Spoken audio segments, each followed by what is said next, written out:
Good morning, नमस्ते। आप सब लोगों का स्वागत है अपने केपिक कॉलेज के इस डिजिटल प्लेटफॉर्म पर एक बार फिर।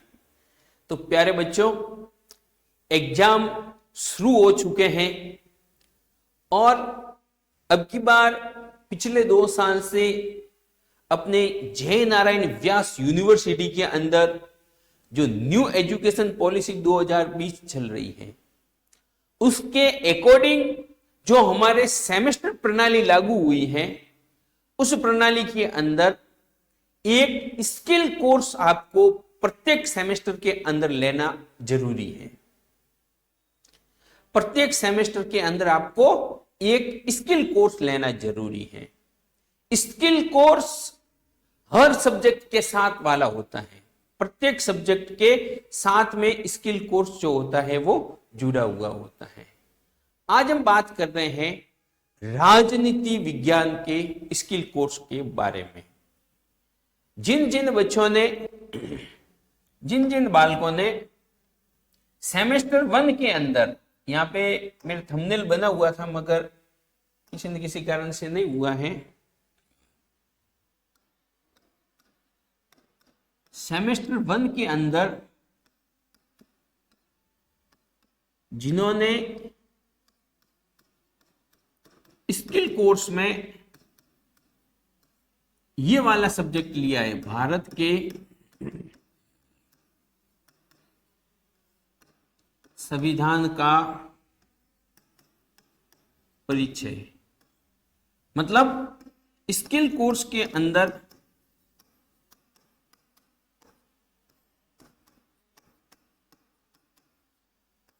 राजनीति विज्ञान से संबंधित जो कोर्स अगर किसी बालक ने लिया है तो उसके लिए मैं आप लोगों के उसके सिलेबस में क्या क्या चीजें हैं, जो जो चीजें हैं उसके अकॉर्डिंग आपके सामने उसके ऊपर चर्चा करने के लिए हाजिर हूं। प्यारे बच्चों, ज्यादा समय नहीं लेंगे। अब स्किल कोर्स के अंदर सिलेबस क्या है, तो सिलेबस के बारे में मैं आपको बता दूं कि सिलेबस का जो नाम पहली 4 इकाई है, पहली इकाई जो है वो है भारत के संविधान का दर्शन। संविधान का दर्शन और उसकी जो पूर्व प्रस्तावना है उसके बारे में कि भाई किन परिस्थितियों के अंदर संविधान बना था, उनके बारे में पूछा गया है। तो बात शुरू करते हैं भारत के संविधान के बारे में। स्किल सेमेस्टर 1 स्किल कोर्स, ठीक है ना, राजनीति विज्ञान, भारत के संविधान का परिचय, उसकी जो उनसे संबंधित है उसके ऊपर बात शुरू करते हैं। तो शुरुआत करते हैं इसकी कोर्स की। तो हमारे स्किल के अंदर सिलेबस का नाम जो है, किताब का जो नाम है वो है भारत का संविधान। तो सबसे पहली बात तो ये है कि संविधान किसे कहते हैं, क्या होता है संविधान, क्या और कैसा होता है संविधान। हम देखते हैं कई देशों के अंदर लिखित संविधान होता है और कई देशों के अंदर जो संविधान होता है वो अलिखित होता है। कई देशों के अंदर निर्मित संविधान होता है तो कई देशों के अंदर विकसित संविधान होता है। तो आखिर ये क्या है, लिखित, अलिखित, निर्मित, विकसित, इनके बारे में क्या है, इन सब के बारे में बात करते हैं। प्यारे बच्चों, चाहे परिवार हो, चाहे घर हो, चाहे कोई भी स्कूल, कॉलेज, हॉस्पिटल जैसी संस्था हो, या कोई भी राज्य हो, कोई भी देश हो, राष्ट्र हो, या कोई भी सरकार हो, उसको चलाने के लिए उसके अंदर विधिवत रूप से उसको सुचारू ढंग से उसके अंदर कार्य करने के लिए नियमों की आवश्यकता पड़ती है। और वो नियम जो किसी संस्था के अंदर या परिवार के अंदर होते हैं वो तो होते हैं नियम, और उसी नियमों को कानून की भाषा के अंदर कहा जाता है कानून, या उसको कहा जाता है लॉ। उनको क्या कहा जाता है, लॉ। मतलब जो समाज के नियम है, वो राज्य के जो नियम है वो कानून कहलाते हैं। एक कानून हो गया, और जहां पर बहुत सारे कानूनों का समूह होता है, कानूनों का जो संग्रह होता है वो संविधान कहलाता है। अब ये कानूनों का समूह लिखित रूप में भी हो सकता है, जहां पर एक किसी पर्टिकुलर किताब के अंदर एक जो पुस्तक है उसके अंदर सारे के सारे कानून लिखे हुए हैं, या वो परंपराओं के रूप में जो प्रथाएं हैं, रिवाज है, उनके रूप में भी हो सकते हैं। तो जो कानून किसी एक पुस्तक के अंदर लिखे हुए होते हैं, ठीक है, उसको लिपिबद्ध कर दिया जाता है, उनको तो कहा जाता है लिखित संविधान। और जो कानून परंपराओं के रूप में मौजूद होते हैं, ठीक है ना, प्रथाओं के रूप में मौजूद होते हैं, रिवाजों के रूप में मौजूद होते हैं, उनको हम कहते हैं अलिखित संविधान। उनको क्या कहते हैं? अलिखित संविधान। भारत और अमेरिका जैसे जो दो बड़े राष्ट्र हैं, लोकतांत्रिक गणराज्य हैं, वहां पर लिखित संविधान है। वो एक दुनिया के अंदर एकमात्र राज्य इंग्लैंड ऐसा देश है जहां पर अलिखित संविधान है। ठीक है, तो अगर परिभाषा आ जाती है कि संविधान किसे कहते हैं, तो सीधी सी बात है कि संविधान वह कानूनी दस्तावेज नियमों का समूह है। कानून क्या है? कानून वह समूह, नियमों का समूह है जिसके आधार पर किसी देश का शासन संचालित होता है। यानी कि उस देश का जो शासन व्यवस्था है वो किसके आधार पर संचालित होती है?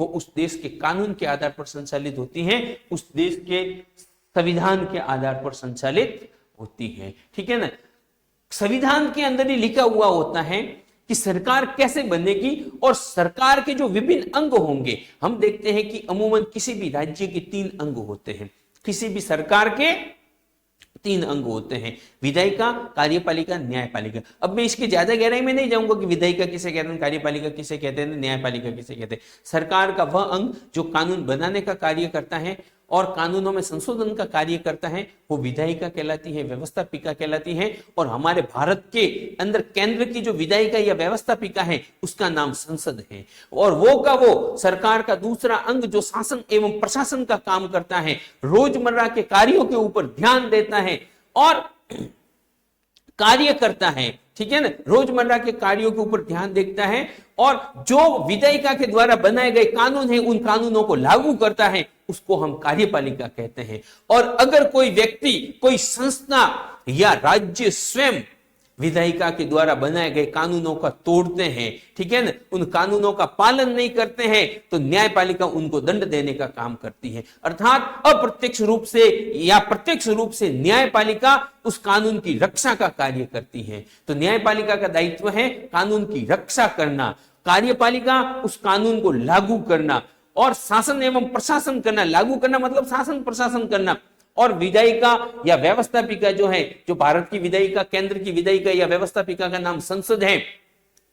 अमेरिका के अंदर केंद्र की जो विधायिका या व्यवस्थापिका है जिसका नाम कांग्रेस है, उनका क्या कार्य होगा? उनका कार्य यह होगा कि उसको लागू मतलब कानून को बनाना। और अगर लगे कि कोई कानून ऐसा है जिसके अंदर व्यक्ति के मौलिक अधिकारों का हनन हो रहा है या उस कानून से देश के राज्य की जो व्यवस्था है उसके अंदर कहीं ना कहीं समस्या पैदा हो रही है, तो विधायिका उस कार्य कानून के अंदर संशोधन कर सकती है, विधायिका उस कानून को रद्द भी कर सकती है। तो विधायिका कैसे कार्य करेगी, कार्यपालिका कैसे कार्य करेगी, न्यायपालिका क्या कार्य करेगी और उनके कार्य करने का दायरा क्या होगा, उनका क्राइटेरिया क्या होगा, ये सारे के सारा संविधान के अंदर लिखा हुआ होता है। संविधान यह तय करता है कि शासन और प्रशासन कार्यपालिका कैसे करेगी। संविधान ही यह तय करता है कि न्यायपालिका दंड कैसे देगी और संविधान ही यह तय करता है कि विधायिका जब कानून का निर्माण करेगी तो उसका क्राइटेरिया क्या होगा। विधायिका ही, संविधान ही वो चीज होती है, संविधान ही वह अंग, संविधान ही वह तत्व है, संविधान ही यह तय करता है कि अगर विधायिका किसी कानून को अनैतिक या गलत कानून बना देती है, ऐसा कानून बना देती है जो देश के अंदर अराजकता का माहौल पैदा कर रहा है, देश के अंदर आपस में बंटवारे का कार्य कर रहा है, लोगों के मौलिक अधिकारों का हनन कर रहा है, तो फिर क्या करेगा कि कभी न्यायपालिका भी उस कानून को क्या कर सकती है? रद्द कर सकती है, उसके ऊपर रोक लगा सकती है। हम देखते हैं अक्सर न्यायिक पुनरावलोकन की व्यवस्था भारत और अमेरिका जैसे देशों के अंदर देखी जाती है। तो ये सारा का सारा कार्य, ये कार्यपालिका, न्यायपालिका और व्यवस्थापिका का जो भी फंडा है कि भाई कौन क्या कार्य करेगा, कैसे कार्य करेगा, ये सब चीजें कौन तय करता है? संविधान तय करता है। तो राज्य के जो भी अंग है, कार्यपालिका, विधायिका, न्यायपालिका, इनकी संरचना, इनका शक्ति, इनके कार्य क्षेत्रों का निर्धारण है और उनके बीच में शक्तियों का जो संतुलन है, balance of power, balance of power जो बनाए रखने का कार्य करता है, वो भी कौन करता है? संविधान कार्य करता है।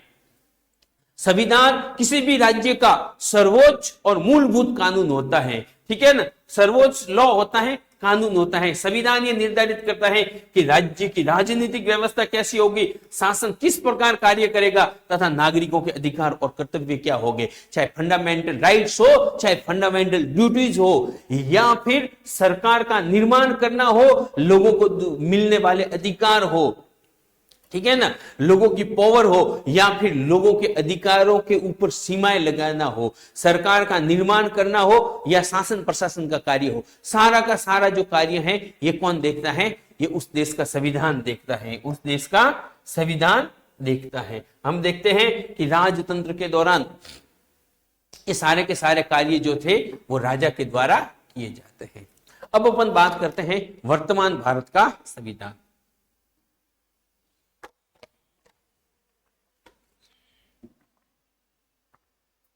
वर्तमान भारत का जो संविधान है, जो जिसका निर्माण आजादी के बाद में एक संविधान निर्मात्री सभा के द्वारा किया गया था, उस संविधान का उनसे पहले थोड़ी सी अपन संविधान की मतलब पूर्व प्रस्तावना को देख लेते हैं।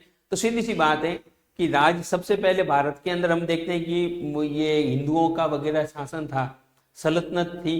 तो सल्तनत के अंदर जो सम्राट होता था, राजा होता था, उसके पास सर्वोच्च शक्ति होती थी। उसके बाद में जो काल आता है वो आता है मुगलों का। तो मुगलों के अंदर भी जो मुगल सम्राट होता था, उन्होंने मतलब वो सामंतवादी व्यवस्था ना मनसबदारी प्रथा ने लागू की हुई थी और वो अपने अनुसार कार्य करता था। कार्यपालिका, न्यायपालिका, व्यवस्था विकास से संबंधित सारी की सारी जो शक्तियां थी वो किसके पास थी? मुगल सम्राट के पास हुआ करती थी। बाद में दौर आता है उपनिवेशिक भारत का। तो उपनिवेशिक भारत के अंदर 1857 तक भारत के अंदर जो अमूमन शक्तियां थी वो कंपनी के हाथ में थी, ब्रिटिश ईस्ट इंडिया कंपनी के हाथ में थी। मगर 1858 के बाद में शक्तियां ब्रिटिश क्राउन के अधीन चली गई थी। इंग्लैंड की महारानी या ब्रिटेन की जो संसद थी उसके अधीन भारत की शासन व्यवस्था को रखा गया था। तो उसके दौरान क्या है, वहां पर वो कार्य चल रहा था। तो जब भारत उपनिवेश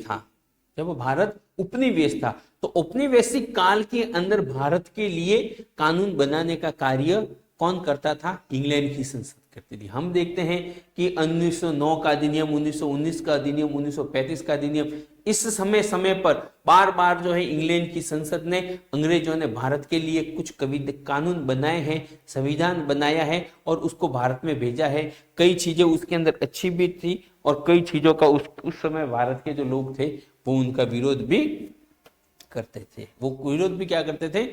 थे। अब हम बात करते हैं कि जो भारत के अंदर संविधान मतलब उपनिवेशिक काल के अंदर जब भारत के ऊपर अंग्रेजों का शासन था, तब भारत के अंदर कि भाई भारत के अंदर जो संविधान है वो भारत के लोग ही बनाएंगे। भारतीयों का जो संविधान होगा वो भारतीय लोगों के लिए होगा। भाई यहाँ का संविधान यहाँ के लोगों के लिए बनाना है और बनाने वाले इंग्लैंड के अंदर बैठे हुए लोग बना रहे हैं। उनको क्या पता कि भाई हमारे भारत की क्या मांग है, यहाँ के राज्यों की क्या मांग है, गांवों की क्या स्थिति है, यहाँ के कल्चर से, यहाँ के रहन सहन से, यहाँ की स्थिति से वो लोग तो वाकिफ है नहीं। तो कहीं ना कहीं ये आवश्यकता महसूस हुई कि अगर यहाँ पर जो कानून है वो यही के लोग बनाए, यहाँ के लोकल लोग अगर कानून बनाएंगे तो फिर क्या होगा, एक यहाँ के लोगों के हितों की पूर्ति करने वाले कानून का निर्माण होगा। तो जब भारत उपनिवेश था, हालांकि भारत 1947 के अंदर आजाद हुआ, तो भारत आजाद होने से पूर्व ही, ठीक है ना, बंगाल के अंदर बाल गंगाधर तिलक जो थे उन्होंने 1895 के अंदर स्वराज विधेयक के माध्यम से कह दिया था कि भाई भारत के लिए एक संविधान का निर्माण हो और वो भारतीय लोग ही करेंगे। एक संविधान के निर्माण की मांग की थी। उसके बाद में 1922 के अंदर जब महात्मा गांधी ने असहयोग आंदोलन चलाया था, तब भी उन्होंने कहा था कि भारतीयों के लिए जो संविधान बनेगा वो भारतीयों की इच्छा के अनुसार ही बनेगा। उसके बाद में 1928 के अंदर जो मोतीलाल नेहरू ने नेहरू रिपोर्ट प्रकाशित की थी, मतलब जो अंग्रेजों ने कहा था कि भाई आप भारत के लिए एक संविधान बनाओ, तो नेहरू रिपोर्ट के मक के अंदर भी उन्होंने एक संविधान को बनाने की कोशिश की थी। नेहरू रिपोर्ट क्या थी, एक तरीके से उस समय नेहरू जी ने, मोतीलाल नेहरू ने क्या है कि भारत के लिए एक संविधान बनाया था कि ये जो संविधान है, ये कानून है भारत का, इसके अनुरूप हम क्या करेंगे, भारत के अंदर शासन और प्रशासन का कार्य करेंगे। हालांकि बाद में जब नेहरू रिपोर्ट को प्रकाशित भी हुई थी, वो अंग्रेजों को उन्होंने प्रेषित भी की थी, मगर वो लागू नहीं की गई। उस कार्य के अंदर नेहरू जी जो है सफल नहीं हुए थे। इस क्षेत्र में सबसे मतलब भारत के अंदर संविधान का निर्माण करना और उस संविधान के अनुसार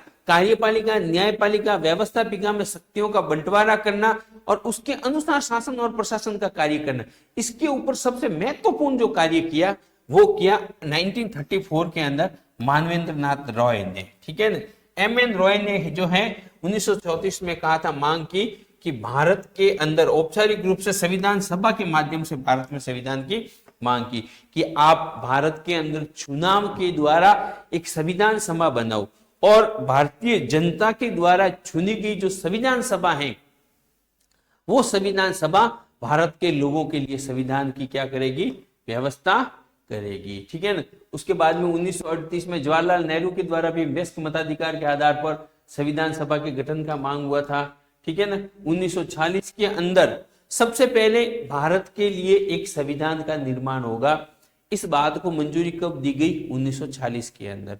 1946 के अंदर भारतीयों के लिए संविधान की मांग को अंग्रेजों ने क्या कर लिया था, अस्थायी रूप से मंजूरी प्रदान की। 1940 के अंदर अंग्रेजों ने कहा कि भाई ठीक है, आप अगर संविधान चाहते हो तो हम आपके लिए क्या कर लेंगे, एक अच्छा सी संविधान बना लेंगे। और वो संविधान कौन बनाएगा, तो कि वो संविधान आपके देश के लोग हैं वो ही बनाएंगे, आप अपने अनुसार कार्य देख लेना। और उसके बाद में 1940 के अंदर अंग्रेजों ने जो वादा किया था, उस वादे को पूरा करने के लिए पहली कोशिश जो अंग्रेजों ने की थी वो की 1942 के अंदर। वो कब की, 1942 के अंदर। 1942 के अंदर क्रिप्स मिशन को भारत में भेजा था। 1942 में क्रिप्स मिशन को भारत में भेजा और क्रिप्स मिशन ने भारत के अंदर आकर के एक संविधान सभा का गठन करके भारत के अंदर एक भारतीय लोगों के लिए एक संविधान बनाने के लिए जो मतलब वो एक वो रूपरेखा बना करके आया था कि भाई मैं भारत के अंदर अभी संविधान सभा के निर्वाचन करवाता हूं, संविधान सभा का गठन करता हूं और उसके अनुसार भारत के अंदर संविधान का निर्माण हो जाएगा और आपके लिए एक अच्छा संविधान बन जाएगा और वो उसके अनुसार आपके देश में शासन और प्रशासन चलता रहेगा। कार्यपालिका, न्यायपालिका, व्यवस्थापिका के अंदर जो वो शक्तियों का बंटवारा वगैरह सब उस संविधान में आ जाएगा। मगर क्रिप्स मिशन जो था ना, उसके अंदर एक कमी थी। उन्होंने क्रिप्स मिशन के अंदर भारत को पूर्ण स्वराज्य प्रदान नहीं किया था। क्रिप्स मिशन के अंदर, क्रिप्स मिशन जो भारत आया था, क्रिप्स मिशन ने भारत को एक डोमिनियन स्टेट बनाने की बात की थी। मतलब इंग्लैंड के अधीन एक भारत को एक देश रखने की बात की थी। जैसे वर्तमान में ऑस्ट्रेलिया है ना, एक डोमिनियन स्टेट है। कौन सा देश है, ऑस्ट्रेलिया क्या है, एक डोमिनियन स्टेट है। तो फिर भारत वालों का नहीं कि ये डोमिनियन स्टेट वगैरह के इतने सालों से लड़ रहे हैं, अब ये कि कोई आपका बिल्कुल अंग्रेजों का इंटरफेयर नहीं चाहिए, आप तो के अपने बोरिया बिस्तर समेटो, यहाँ से जाओ और हमारे को जो जैसे बनाना है, जो करना है हम खुद करेंगे। अब आपका और हमारा क्या होना चाहिए, पूरा का पूरा ब्रेकअप होना चाहिए। अब आप और हम साथ साथ काम नहीं करेंगे। अब तो के भारत के अंदर आप लोगों की छाया है वो भी नहीं होनी चाहिए। तो जब इस प्रकार की भारतीय लोगों ने मांग की तो क्रिप्स मिशन हो गया असफल। क्रिप्स मिशन असफल हुआ तो फिर अंग्रेजों ने वापस एक बार कोशिश की और 1946 के अंदर भारत के अंदर कैबिनेट मिशन को भेजा। किसको भेजा, कैबिनेट मिशन। तो कैबिनेट मिशन जो है 3 सदस्य कैबिनेट मिशन जो था, कैबिनेट मिशन भारत के अंदर आया था ना, वो किस लिए आया था, कैबिनेट मिशन भारत के अंदर आया भी इसीलिए था, एक तो क्या करना,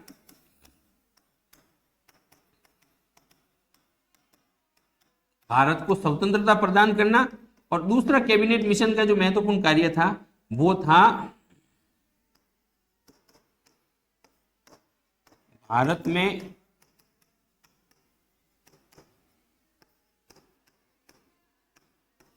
संविधान सभा का निर्माण करना और संविधान सभा के माध्यम से संविधान का निर्माण करना। मतलब एक संविधान सभा बनाना और वो संविधान सभा क्या करेगी, भारत के अंदर एक संविधान का निर्माण करेगी। तो ये संविधान सभा और संविधान ये जो बात थी ये कैबिनेट मिशन के अंदर लिखी गई थी, ठीक है ना। और वर्तमान में जो भारत का संविधान बना हुआ है उसके लिए जिस संविधान सभा ने उस संविधान का निर्माण किया था, उस संविधान सभा का निर्वाचन इस कैबिनेट मिशन ने किया था। कैबिनेट मिशन की योजना के तहत ही हुआ था। कैबिनेट मिशन 1946 में भारत आया था और 3 सदस्य था, जिसके अंदर पैथिक लॉरेंस उसके अध्यक्ष थे। वो क्रिप्स जो 42 के अंदर आया था उसको भी वापस लेकर के आया गया कि इसको फिर भी के मतलब ये गलियां वगैरह जानता है, इसको अनुभव है पूरा भारत का कि कहाँ पे वहां पे पहले की जो समस्या आई थी वो वापस नहीं आनी चाहिए। और एबी अलेक्जेंडर जो कि एक बिजनेसमैन थे, ठीक है, उनके उद्योग मंत्री थे, वो भी साथ में आए थे, ठीक है। अब बात करते हैं, तो ये तो था भारत के अंदर संविधान। अब हम थोड़ी सी एक कॉन्सेप्ट इसका और देखते हैं, वो ये देखते हैं कि भारत के अंदर अंग्रेजों ने, ठीक है ना, संविधान किस किस कब कब बनाया। भारत के अंदर अंग्रेजों ने संविधान कब कब बनाया, या जो भारत के अंदर सामंती व्यवस्था चल रही थी, राजतंत्र चल रहा था, उसको धीरे धीरे अंग्रेजों ने औपनिवेशीकरण के बाद में किस प्रकार से कब कब लागू किया, इसके ऊपर बात करते हैं। हम देखते हैं कि भारत के अंदर अंग्रेजों की जो शुरुआत होती है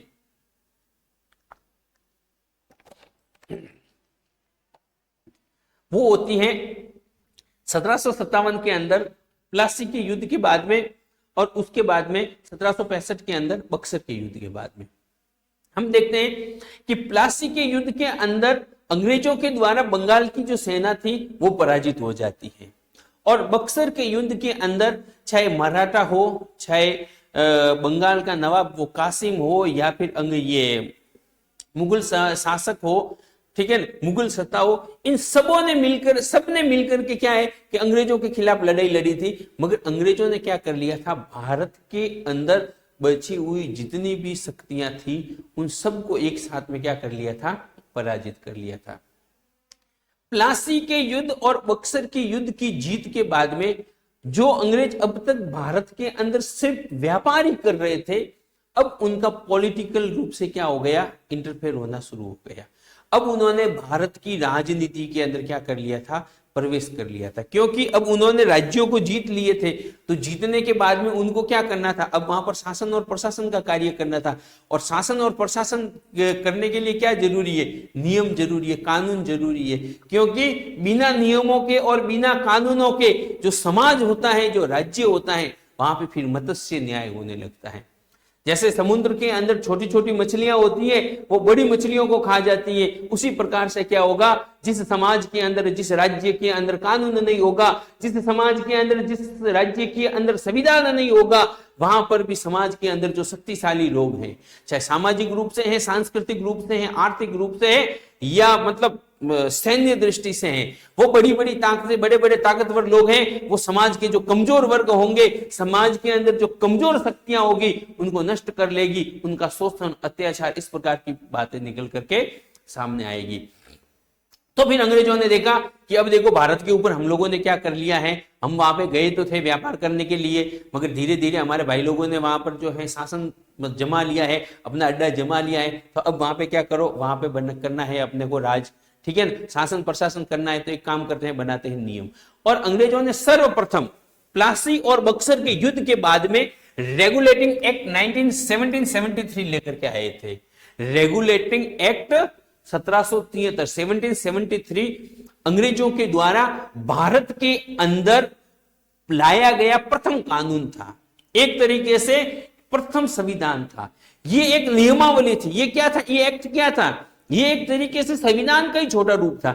इसके द्वारा अंग्रेजों ने इंग्लैंड के अंदर से क्या हुआ था कि कानून बना करके यहाँ पे भेजा था। यहाँ पे अंग्रेजों ने कानून बनाया था कि भारत के अंदर कानून कैसे बनेगा, क्या होगा, क्या कैसे नहीं होना, टैक्स कितना लेना, रोड कैसे कैसे बनाने, एजुकेशन की क्या व्यवस्था करनी, हॉस्पिटल की क्या व्यवस्था, सारे के सारे जो नियम थे ना, वो इन्होंने क्या कर लिए थे, मतलब लिपिबद्ध कर लिए थे। तो भारत के अंदर सर्वप्रथम संवैधानिक विकास की जो शुरुआत हुई, संविधान की या नियमों बनने की जो बात होती है, उसके अंदर पहला नाम आता है 1773 का रेगुलेटिंग एक्ट, ठीक है। इसके अंदर क्या हुआ था, ये ब्रिटिश संसद के द्वारा पारित हुआ पहला अधिनियम था जिसने ईस्ट इंडिया कंपनी के नियंत्रित किया था। देखो अब तक क्या हो रहा था कि भारत के अंदर जो शासन और प्रशासन का कार्य हो रहा था वो अंग्रेजों की एकमात्र कंपनी मतलब ब्रिटिश ईस्ट इंडिया कंपनी के द्वारा हो रहा था। मगर अब की बार क्या हुआ, जो इंग्लैंड की पार्लियामेंट थी, उस पार्लियामेंट ने कहीं ना कहीं ब्रिटिश ईस्ट इंडिया कंपनी के ऊपर क्या किया,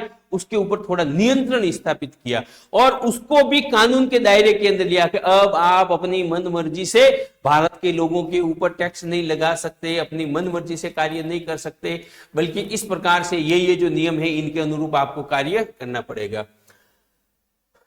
और बंगाल के अंदर एक गवर्नर जनरल बनाया गया, ठीक है ना। अब तक जो कंपनी के ही शासक थे, जो वायसराय कहलाते थे, वो कार्य करते थे, तो वायसराय तो थे ही, मगर उन्होंने बंगाल के अंदर एक अलग से राज्यपाल मतलब गवर्नर बनाया और प्रथम गवर्नर जनरल जो बनाया गया था बंगाल के अंदर, वो बनाया गया है ये वॉरेन हेस्टिंग्स को, ठीक है। तो वॉरेन हेस्टिंग्स को पहला गवर्नर जनरल बनाया और गवर्नर जनरल की सहायता के लिए उन्होंने 4 सदस्यीय परिषद भी बनाई थी और कलकत्ता के अंदर उन्होंने क्या कर लिया, एक सुप्रीम कोर्ट बना लिया। मतलब गवर्नर जनरल की सहायता करने के लिए 4 सदस्यों की एक मंत्री परिषद भी रेगुलेटिंग एक्ट 1773 के अंदर बनाई गई और भारत के अंदर सर्वप्रथम कलकत्ता के अंदर सुप्रीम कोर्ट की स्थापना की गई, सर्वोच्च न्यायालय की स्थापना की गई।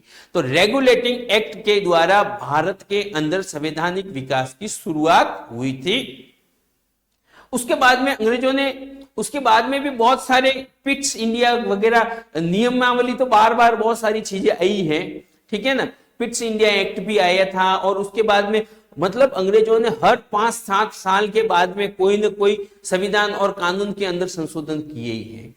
मगर मेजर संशोधन ये तो था प्रथम, और उसके बाद में संविधान के अंदर, कानून के अंदर, भारत के लिए जो कानून या संविधान बनाने के अंदर अंग्रेजों ने जो मेजर संशोधन किया था, बड़ा संशोधन किया था, वो होता है 1858 के अंदर, 1858 के अंदर, जिसको कहा जाता है भारत शासन अधिनियम 1858, गवर्नमेंट ऑफ इंडिया एक्ट 1858। अब देखो क्या होता है कि जब अंग्रेज भारत में आए, मैंने आपको बताया कि प्लासी और बक्सर के युद्ध के बाद में जो अंग्रेजों ने धीरे धीरे भारत के अंदर पकड़ बनानी शुरू की और जो अंग्रेज पूर्वी भारत के अंदर थे, धीरे धीरे बंगाल के अंदर, बंगाल से निकल करके उड़ीसा, बिहार और लगभग उन्होंने पूरे भारत के अंदर अपनी प्रत्यक्ष और अप्रत्यक्ष रूप से क्या कर ली थी, सत्ता स्थापित कर ली।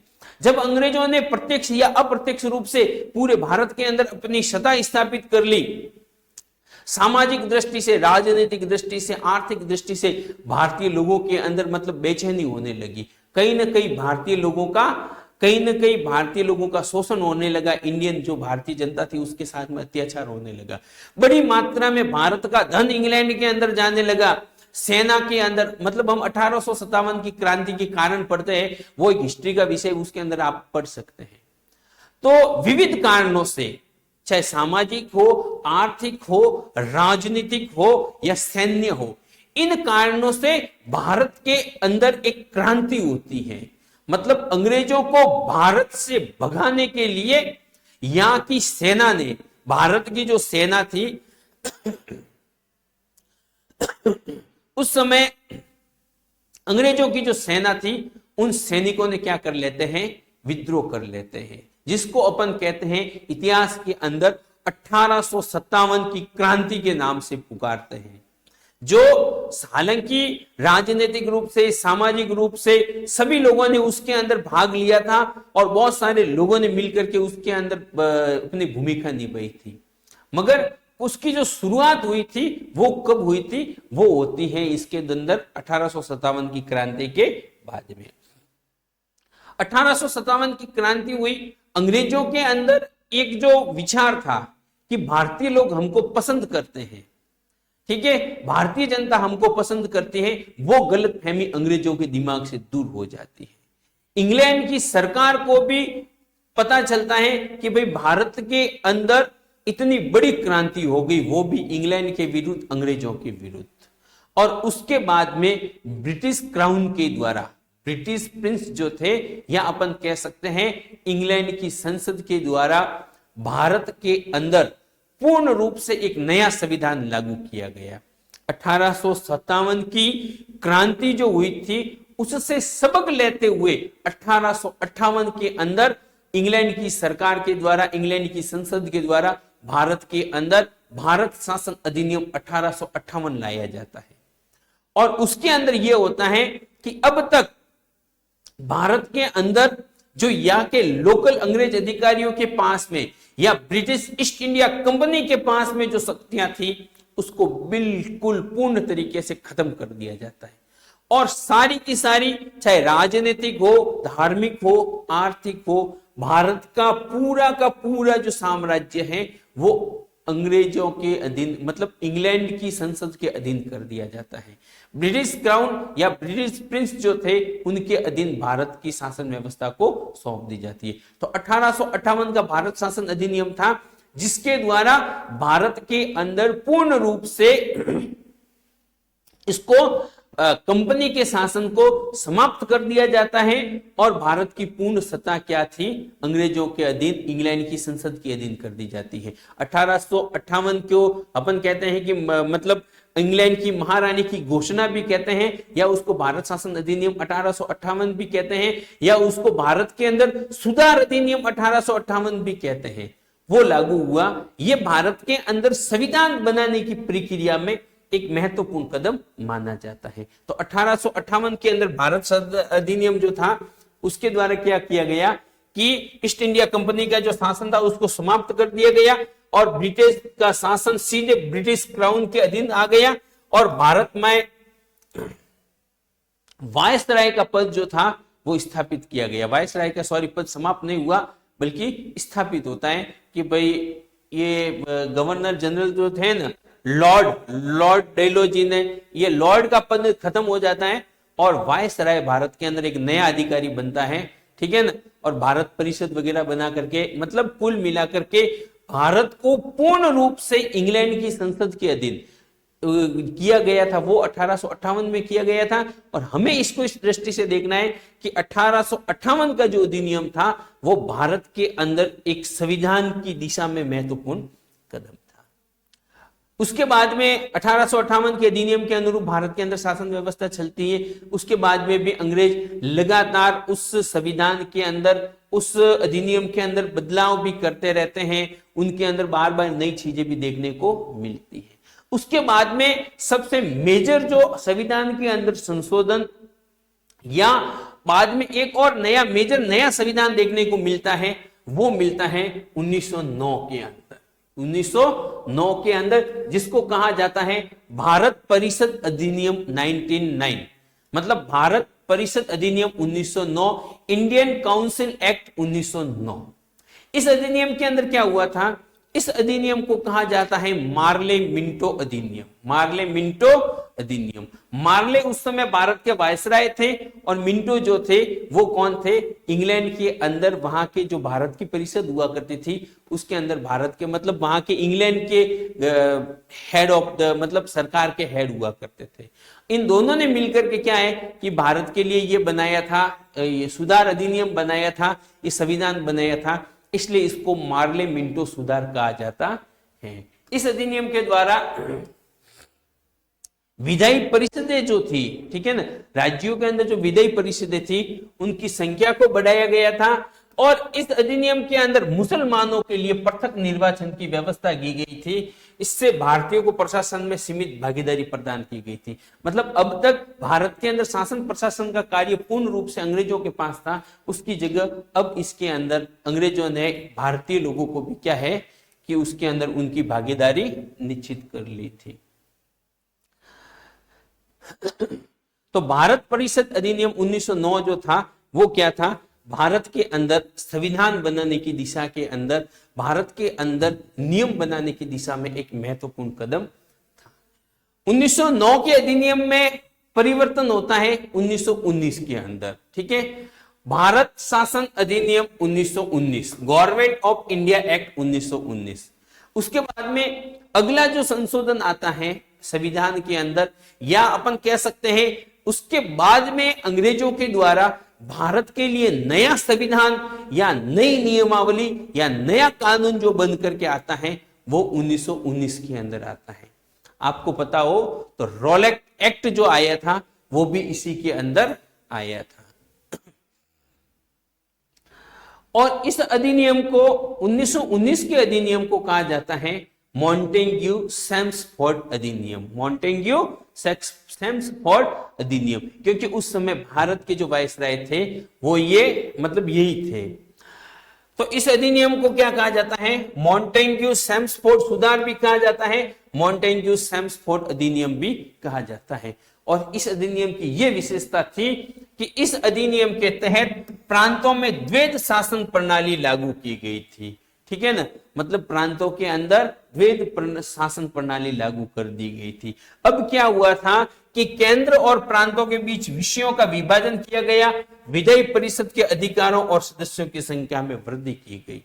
मतलब हमारे यहाँ पर अभी हम वर्तमान में जो पढ़ते हैं ना, संघ सूची, राज्य सूची और संवर्ती सूची, जिसके अंदर विभिन्न विषयों को बांटा जाता है, उसी प्रकार से इसके द्वारा 1919 के अधिनियम के द्वारा उस समय भी केंद्र और राज्यों के मध्य शक्तियों का विभाजन कर दिया जाता है। तो द्वैध शासन, आपके अंदर प्रश्न आएगा कि मुसलमानों के लिए पृथक निर्वाचन की व्यवस्था किस अधिनियम के तहत की गई? तो आपको क्या याद रखना है? 1909 का अधिनियम। ठीक है, या भारत की जनता को प्रशासन में सर्वप्रथम भागीदारी कब प्रदान की गई? तो 1909 के अधिनियम में। ठीक है, और प्रांतों में द्वैध शासन कब स्थापित किया गया? तो 1919 के अधिनियम में। केंद्र और प्रांतों के बीच में विषयों का विभाजन कब किया गया? तो वो भी किया गया 1919 के अधिनियम के अंदर। ठीक है, उसके बाद में भारत के अंदर संविधान के अंदर महत्वपूर्ण सुधार या भारत के अंदर जो नया संविधान बनकर के आया वो आता है 1935 के अंदर, 1935 के अंदर, जिसको कहा जाता है भारत शासन अधिनियम 1935, गवर्नमेंट ऑफ इंडिया एक्ट 1935। ये जो संविधान था ये अब तक मतलब वो रेगुलेटिंग एक्ट से लगाकर 1919 का अधिनियम था। इन सब अधिनियमों के अंदर, सब नियमों के अंदर ये जो था ये सबसे बड़ा था।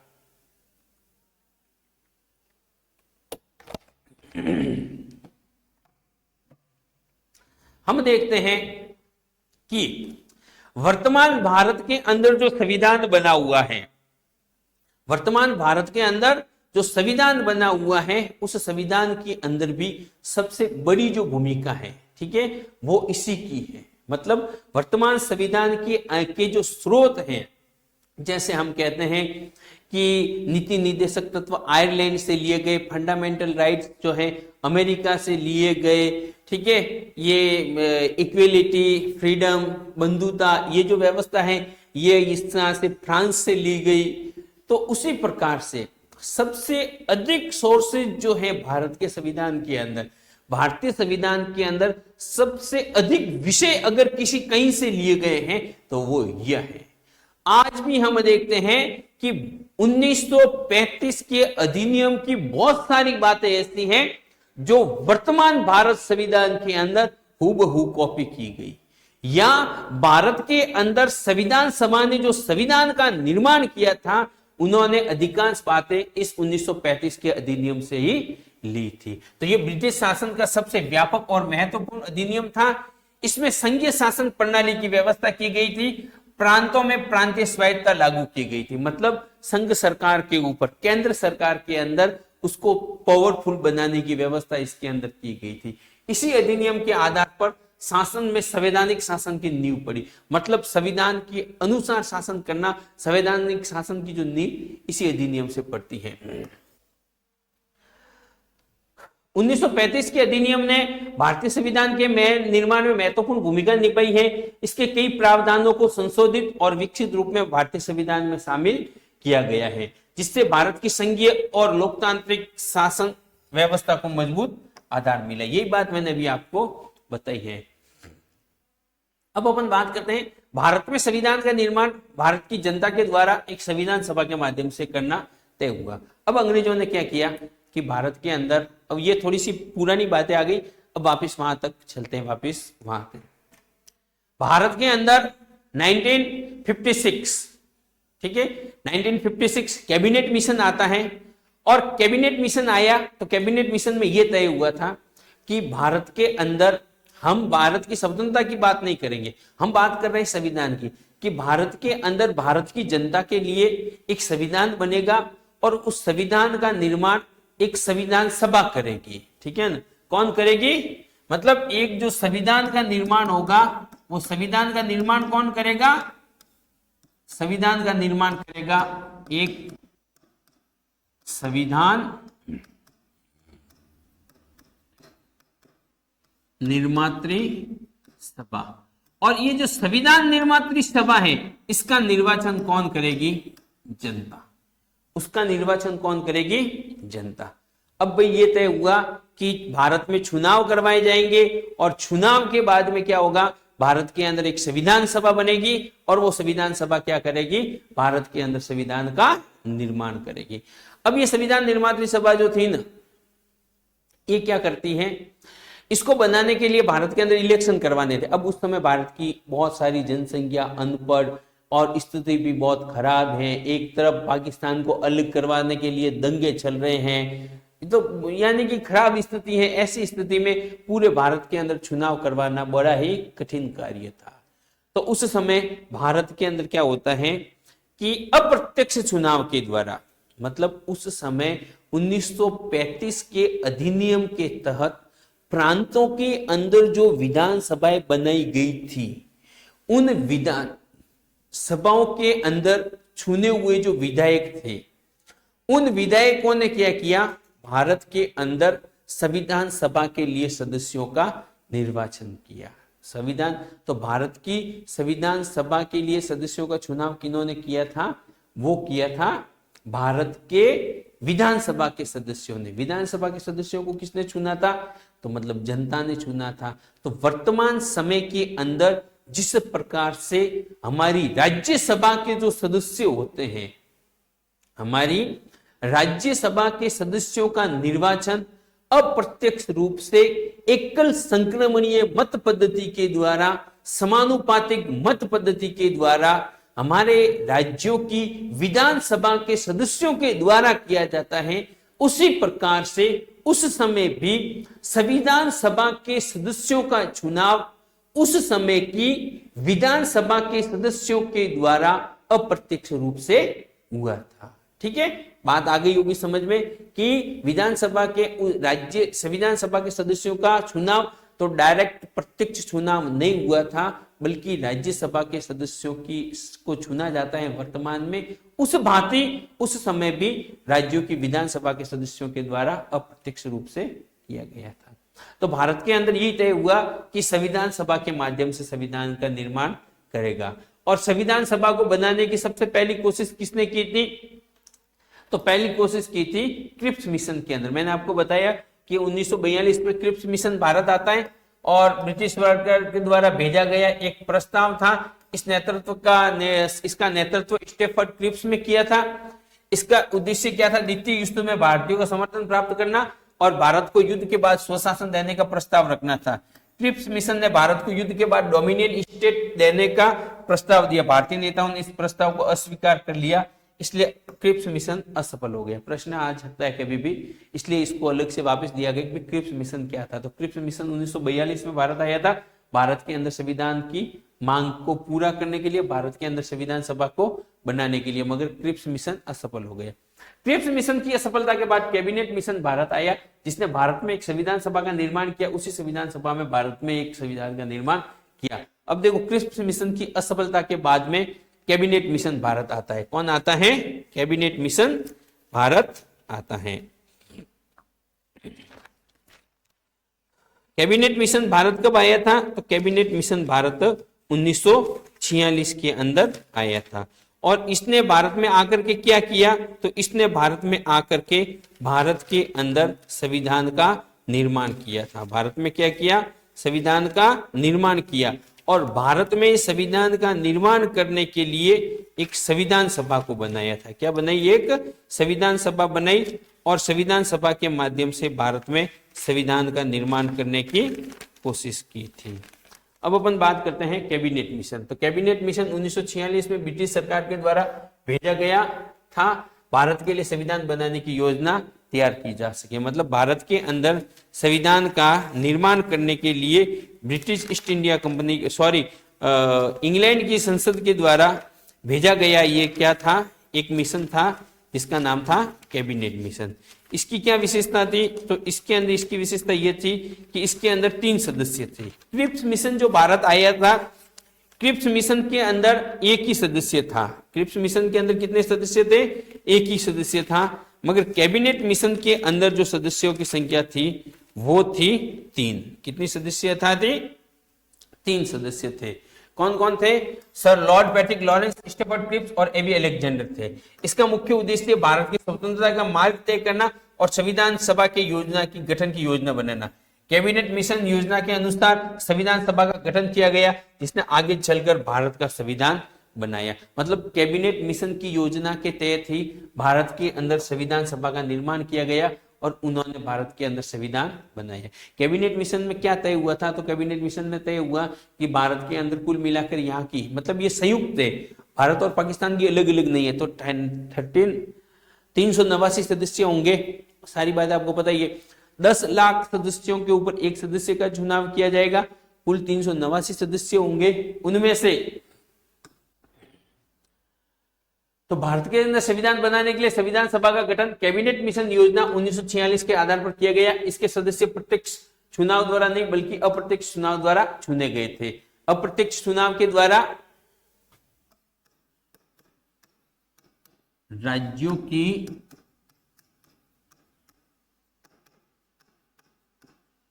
विधानसभा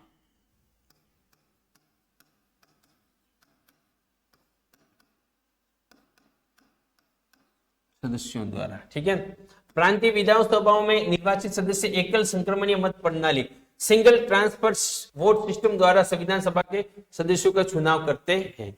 अब देखो शुरुआत संविधान सभा के अंदर प्रारंभ में 389 सदस्य थे। कितने सदस्य थे, 389। उनमें से 392 सदस्य जो थे वो भारतीय प्रांतों से थे, 93 सदस्य रियासतों से और 4 सदस्य जो थे वो मुख्य आयुक्त क्षेत्रों या केंद्र शासित प्रदेशों से बनाए जाने थे।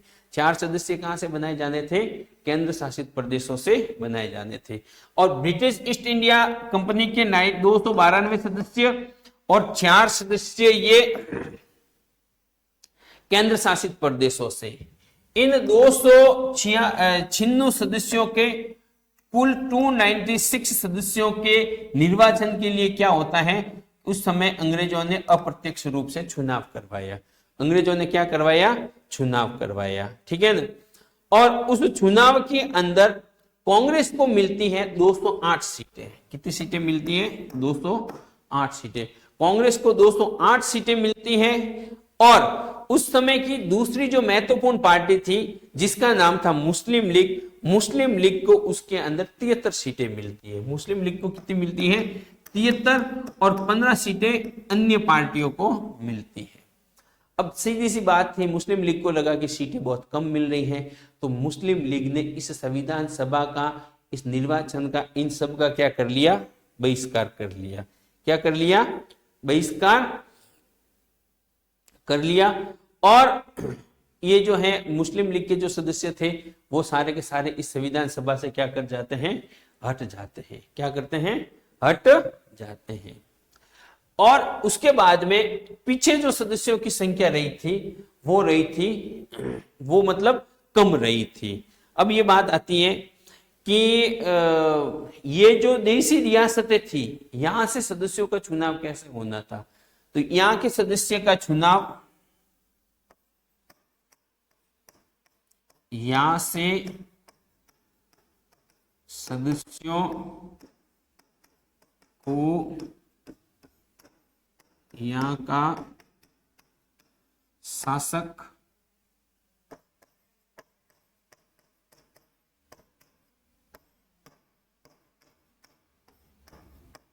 निर्वाचित,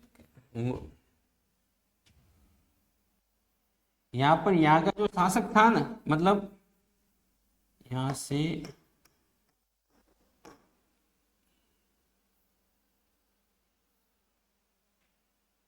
ऐसे यहाँ का शासक सदस्यों को मनोनीत करेगा। मतलब उसका जो शासक है उसकी इच्छा के अनुसार खुद को जाना है तो खुद जाएगा, और खुद नहीं जाएगा अगर किसी व्यक्ति को भेजना है तो उसको भी क्या कर सकता है, वो भेज सकता है। इस प्रकार से ये जो है कार्य किया गया था। अब देखो क्या होता है, आगे क्या लिखा हुआ है। जुलाई 1946 में संविधान सभा के चुनाव हुए और परिणाम में क्या होता है, संविधान सभा के लिए चुनाव जुलाई 1946 में कैबिनेट मिशन योजना के आधार पर कराए गए। और ये चुनाव प्रत्यक्ष नहीं बल्कि अप्रत्यक्ष चुनाव थे, जिसमें प्रांतीय विधानसभाओं के निर्वाचित सदस्यों ने संविधान सभा के सदस्यों का चुनाव किया था। मतलब विधानसभाओं के सदस्यों ने इसका चुनाव किया, मैंने आपको बताया दिया।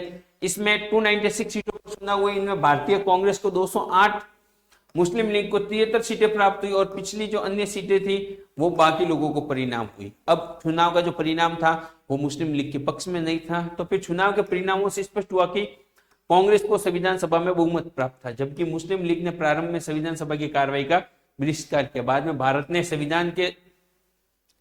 भारत के विभाजन के पश्चात संविधान सभा की संरचना में परिवर्तन हुआ और सदस्यों की संख्या 299 रह गई।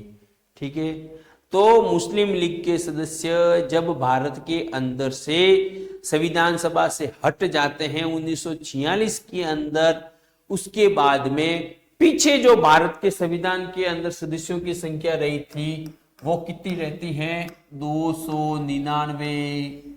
ठीक है, ध्यान रखना, भारत के मतलब विभाजित संविधान सभा के सदस्यों की संख्या कितनी थी, तो वो थी 299।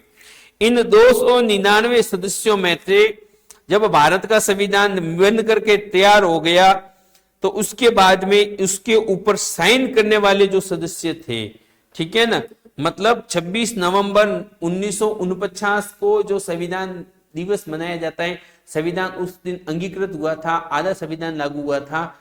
उस दिन संविधान के ऊपर साइन करने वाले, हस्ताक्षर करने वाले सदस्य कितने थे, 284। ये भी आंकड़ा याद रखना है, ठीक है ना।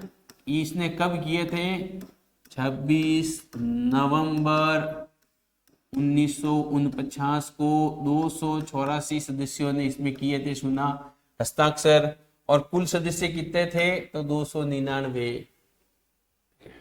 अब बात करते हैं संविधान की कार्यप्रणाली। ये जो संविधान सभा थी, ठीक है ना, संविधान, ये इसकी कार्यप्रणाली क्या थी, इसने क्या कार्य किया, इसके बारे में कुछ और महत्वपूर्ण बिंदु है, उन बिंदुओं को भी थोड़ा सा देख लेते हैं। सबसे पहली बात आता है कि भारत के संविधान निर्माण के लिए गठित संविधान सभा ने एक व्यवस्थित और लोकतांत्रिक तरीके से कार्य किया। संविधान सभा ने संविधान के विभिन्न प्रावधानों पर विभिन्न गहन चर्चा, बहस और संशोधन करके संविधान का निर्माण किया। मतलब संविधान सभा ने जो भी कार्य किया एकदम बहस करके पूरा अच्छे तरीके से कार्य किया था, कोई भी गलत तरीके से कार्य नहीं किया था। और इस कार्य के अंदर 2 वर्ष 11 माह 18 दिन का समय लगा और कार्यप्रणाली को संपादित करने में 12 अधिवेशन और 165 बैठकों का समय लगा। संविधान सभा में 10 लाख की जनसंख्या पर एक व्यक्ति चुना गया था। मतलब 10 लाख की जनसंख्या पर एक व्यक्ति चुना गया था। और इस संविधान सभा ने 26 नवंबर 1949 के भारतीय संविधान को स्वीकृत किया, मतलब अंगीकृत किया। आधा थोड़ा बहुत संविधान के कुछ प्रावधान लागू हो गए और पूर्ण संविधान जो है 26 जनवरी 1950 को लागू हुआ था। दोनों बातें याद रखनी है। संविधान दिवस 26 नवंबर 1949 को मनाया जाता है और 26 जनवरी 1950 को हम गणतंत्र दिवस के रूप में मनाते हैं। 26 नवंबर 1949 को संविधान दिवस मनाने की शुरुआत कब से हुई, 2015 से, ठीक है ना। मतलब 2014 के अंदर मोदी जी की सरकार बनती है दिसंबर में, 2015 के अंदर ये शुरुआत होती है।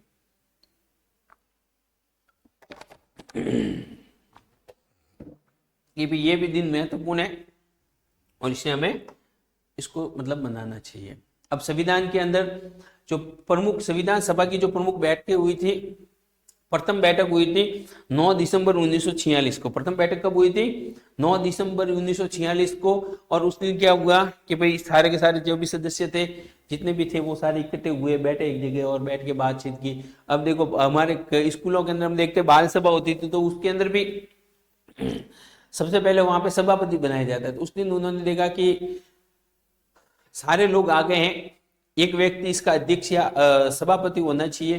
तो फिर उस दिन वहां पर सबसे वयोवृद्ध और मतलब वृद्ध व्यक्ति, मतलब सबसे पुराने व्यक्ति जो थे वो थे सच्चिदानंद सिन्हा जी। तो सब लोगों ने कहा कि भाई आज की बैठक का, आज की सभा का सभापति मैं भाई सच्चिदानंद जी को बनाते हैं। बाकी सब लोगों ने हाथ खड़े किए कि बिल्कुल सब लोग इनका समर्थन करते हैं। ठीक है, इस प्रकार से 9 दिसंबर 1946 को जो प्रथम बैठक हुई थी, उस दिन संविधान सभा का अस्थायी अध्यक्ष सच्चिदानंद सिन्हा को बनाया गया। ठीक है ना, कौन सा अध्यक्ष? अस्थायी अध्यक्ष। संविधान सभा की पहली बैठक 9 दिसंबर 1946 को दिल्ली में हुई। इस बैठक में डॉक्टर सच्चिदानंद सिन्हा ने अस्थायी अध्यक्ष के रूप में अध्यक्ष के रूप में की थी, मतलब सच्चिदानंद सिन्हा जी की अध्यक्षता हुई। और 2 दिन के बाद में 11 दिसंबर 1946 को संविधान सभा की दूसरी बैठक होती है, इंपॉर्टेंट बैठक होती है। और इस बैठक के अंदर जो है कि भाई ये काम करते हैं, जब तक अपना नेता नहीं, राजा नहीं, तब तक कोई भी प्रणाली कार्य से ढंग से नहीं कर सकते हैं। तो क्या काम करते हैं, किसी व्यक्ति को संविधान सभा का अध्यक्ष किसको बनाना है? संविधान सभा का अध्यक्ष बनाना है। तो अब उस समय अध्यक्ष बनाने के लिए बहुत सारे व्यक्ति थे उस समय। फिर भी सब लोगों को लगा कि भाई उस समय के जो मतलब भारत के अंदर मोस्ट मतलब बहुत ही अच्छे से क्वालिफाई और पढ़े लिखे व्यक्ति थे, ठीक है ना, मतलब विदेशों में उस समय पढ़ाई कर रखी थी, जिनका नाम था डॉक्टर राजेंद्र प्रसाद, तो जिसको बाबू के नाम से पुकारते थे। तो बाबू डॉक्टर राजेंद्र प्रसाद को संविधान सभा की जो दूसरी बैठक हुई थी 11 दिसंबर 1946 के दिन, उस दिन उनको क्या बनाया गया? संविधान सभा का स्थायी अध्यक्ष बनाया गया। ठीक है ना, तो दूसरी बैठक 1946 11 दिसंबर को हुई और इस संविधान सभा का स्थायी अध्यक्ष जो है किसको बनाया गया? डॉक्टर राजेंद्र प्रसाद को बनाया गया। और भाई कहा गया कि अगर बाय द वे कहीं डॉक्टर राजेंद्र प्रसाद कहीं पे घर पे चला जाए, बुखार आ जाए, कोई काम हो काज वो नहीं आ पाए, तो अपनी जो कार्रवाई है वो रुकनी नहीं चाहिए, वो रुकनी नहीं चाहिए। तो साथ ही साथ डॉक्टर H.C. मुखर्जी जो थे उनको संविधान सभा का उपाध्यक्ष भी बनाया गया कि अगर डॉक्टर राजेंद्र प्रसाद साहब नहीं रहेंगे यहाँ पे, कोई काम होगा, तो हमारे डॉक्टर मुखर्जी साहब हैं, ठीक है ना, H.G. मुखर्जी हैं, ये क्या करेंगे? ये आ जाएंगे, कुर्सी पे बैठ जाएंगे और हम लोग अपनी कार्रवाई क्या कर लेंगे? शुरू कर लेंगे। तो इस प्रकार से संविधान की 2 बैठकें होती हैं। संविधान की तीसरी बैठक जो होती है वो होती है उसके 2 दिन बाद।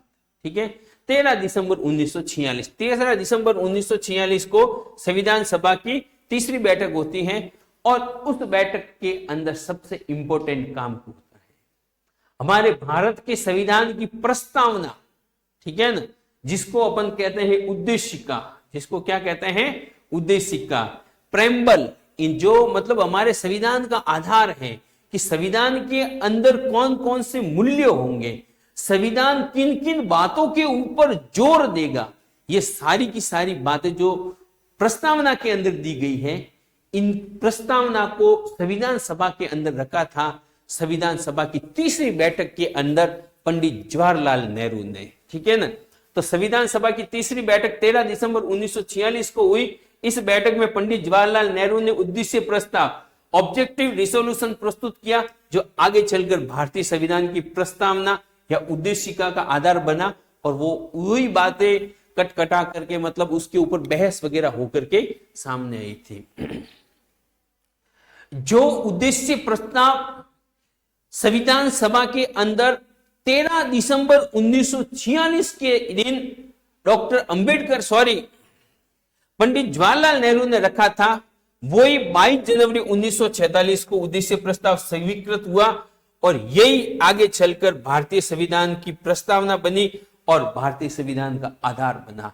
मतलब संविधान के मूल्यों को, संविधान के अंदर स्वतंत्रता, समानता, धर्म, विश्वास, ये सारी की सारी जो धारणाएं थी, इन सब का जो आधार था वो ये संविधान की प्रस्तावना थी। और ये प्रस्तावना का जो इंपॉर्टेंट काम था ये 13 दिसंबर 1946 को हुआ था। तो ध्यान रहे, भारतीय संविधान की सभा के अंदर उद्देश्य प्रस्ताव किसने रखा? तो उद्देश्य प्रस्ताव हमारे इनके पंडित जवाहरलाल नेहरू ने रखा। कब रखा? 13 दिसंबर 1946 को लगा। कब पारित हुआ? तो 22 जनवरी 1946 को पारित हुआ।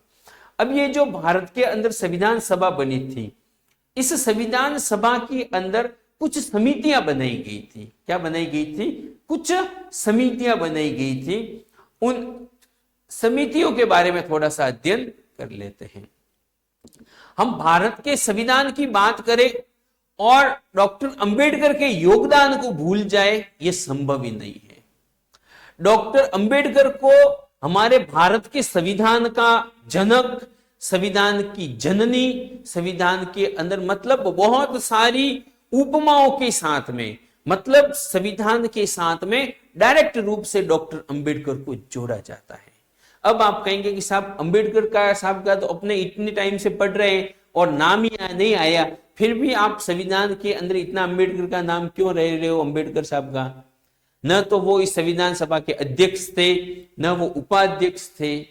प्यारे बच्चों, इस संविधान का जो प्रारूप तैयार किया था, एक तरीके से संविधान का जो खाका तैयार किया था, संविधान का जो कच्चा सीटा तैयार किया था, उसको तैयार करने में डॉक्टर अंबेडकर की महत्वपूर्ण भूमिका थी।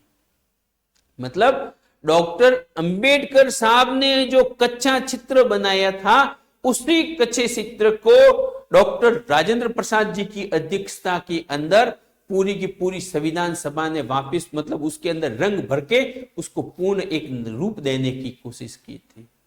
तो इस संविधान सभा के अंदर जो बहुत सारी समितियां थी, इस संविधान सभा के अंदर क्या थी? बहुत सारी समितियां थी, जिसके अंदर चाहे संघ शक्ति समिति हो, संघ संविधान समिति हो, प्रांतीय संविधान समिति हो, मूल अधिकारों से संबंधित समिति हो, कार्य संचालन समिति हो, झंडा समिति हो, प्रक्रिया समिति हो, राज्य समिति हो, वार्ता समिति हो। तो इस प्रकार से बहुत सारी जो समितियां थी, इन समितियों के अंदर सबसे महत्वपूर्ण समिति जो थी वो थी प्रारूप समिति। वो कौन सी थी? प्रारूप समिति। ठीक है ना। तो भारतीय संविधान निर्माण को कार्य सुचारू रूप से मतलब अच्छे ढंग से संविधान का कार्य करने के लिए बहुत सारी समितियों का गठन किया गया। उसके अंदर पहली समिति थी प्रारूप समिति। प्रारूप समिति का गठन 29 अगस्त 1947 को किया गया और डॉक्टर भीमराव अंबेडकर इसके अध्यक्ष थे और इसका कार्य किया था संविधान का अंतिम मसौदा तैयार करना। मतलब संविधान का अंतिम मसौदा तैयार करना, ठीक है ना, ये काम किसका था? इसकी प्रारूप समिति का काम था। इसका काम था संविधान का मसौदा तैयार करना, जिसको इंग्लिश में कहते हैं ड्राफ्ट तैयार करना। जिसको क्या कहते हैं इंग्लिश में? ड्राफ्ट तैयार करना। तो इस कमेटी को ड्राफ्ट कमेटी भी कहते हैं या मसौदा समिति भी कहते हैं। इस प्रारूप समिति के जो संवैधानिक सलाहकार थे, ठीक है ना, मतलब इसको बनाने में जो महत्वपूर्ण भूमिका निभाई थी वो हमारे संविधान सभा के जो संवैधानिक सलाहकार थे डॉक्टर BN राव साहब, उन्होंने भूमिका निभाई थी। मतलब बहुत सारे विचार वगैरह करने के बाद में कि भाई जो संविधान बनाना है उसका ड्राफ्ट कौन तैयार करेगा, तो बहुत सारे विचार विमर्श और बातों के बाद में 29 अगस्त 1947 को यह बात तय हुई कि एक 7 सदस्यों की प्रारूप समिति का गठन किया जाएगा। ठीक है ना।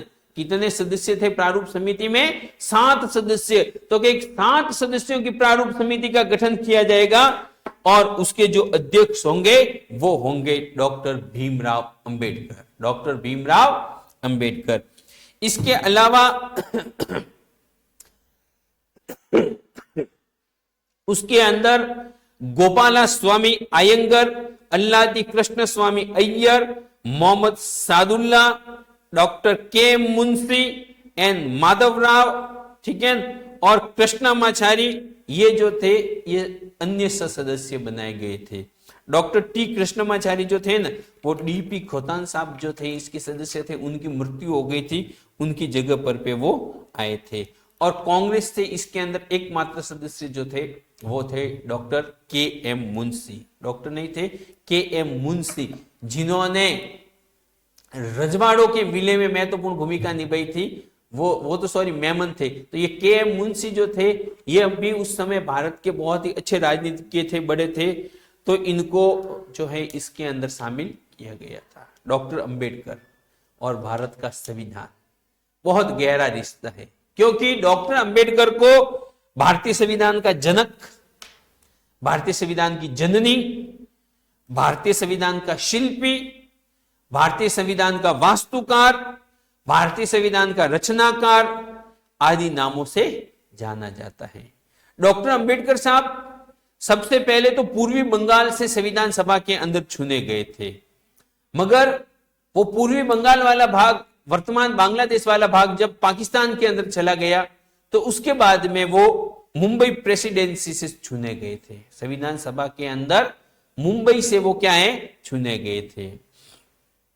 और इस संविधान की प्रारूप समिति ने 4 जनवरी 1948, 4 जनवरी 1948 को के दिन संविधान के प्रारूप को तैयार करके संविधान के समक्ष रखा था और इसी दिन इसको क्या है कि सर्वप्रथम बार पढ़ा गया था। ठीक है ना। डॉक्टर अंबेडकर साहब ने संविधान को महान दस्तावेज कहा था। क्या कहा था? महान दस्तावेज कहा था। तो इस प्रकार से डॉक्टर अंबेडकर जो थे उनसे संबंधित अगर कोई प्रश्न आता है तो भी आपको ध्यान रखना है। पहले पूर्वी बंगाल से चुने गए थे, बाद में मुंबई प्रेसिडेंसी से चुने गए। ठीक है। अंबेडकर साहब प्रारूप समिति के अध्यक्ष थे। प्रारूप समिति में 7 सदस्य थे। ड्राफ्ट कमेटी, मसौदा समिति भी कहा जाता है। और इनके जो शिल्पीकार, वास्तुकार, ये सब भी अंबेडकर साहब के नाम है। और इनका कार्य क्या था? इसका मसौदा, ड्राफ्ट या इसका कच्चा चीटा तैयार करना था। ओके, तो बात को समझना है, ध्यान रखना है।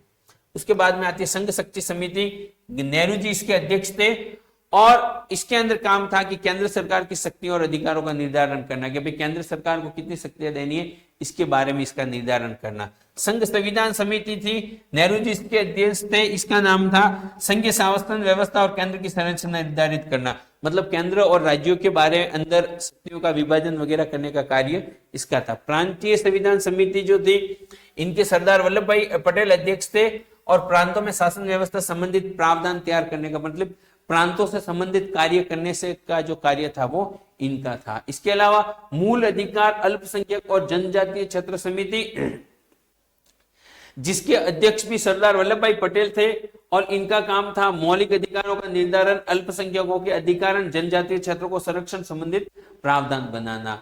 नियम समिति, डॉक्टर राजेंद्र प्रसाद इसके अध्यक्ष थे, जिनका कार्य था संविधान सभा की कार्यप्रणाली और नियमों को निर्धारित करना। अब देखो, ये जो भारत के संविधान, वर्तमान में भारत का संविधान बना हुआ है, इस संविधान के अंदर बहुत सारे प्रावधान दूसरे देशों के संविधान से लिए गए हैं। बहुत सारे प्रावधान दूसरे देशों के संविधानों से लिए गए हैं।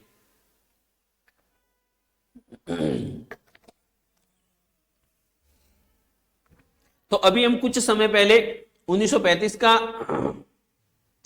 भारत शासन अधिनियम पढ़ रहे थे, तो उस समय मैंने आपको बताया था कि भारत के संविधान के अंदर सबसे अधिक जो प्रावधान है वो है 1935 के भारत शासन अधिनियम से। सबसे अधिक प्रावधान कहां से लिए गए हैं? भारत शासन अधिनियम 1935। तो वर्तमान भारतीय संविधान पर सबसे अधिक प्रभाव जो देखा जाता है वो भी 1935 के भारत शासन अधिनियम का देखा जाता है। हम कह सकते हैं कि भारत के संविधान के अंदर कुल मिलाकर के 2/3, मतलब 3 में से 2 प्रावधान अगर लिए गए हैं न, मतलब 2/3 प्रावधान है न, वो भारत शासन अधिनियम से ही लिए गए हैं। और जब भारत स्वतंत्र हो गया, मतलब 1947 में भारत आजाद हो गया 15 अगस्त 1947 को, और भारत का जो संविधान लागू हुआ था, मतलब आंशिक संविधान 26 नवंबर 1949 को और पूर्ण संविधान 26 जनवरी 1950 को लागू हुआ था।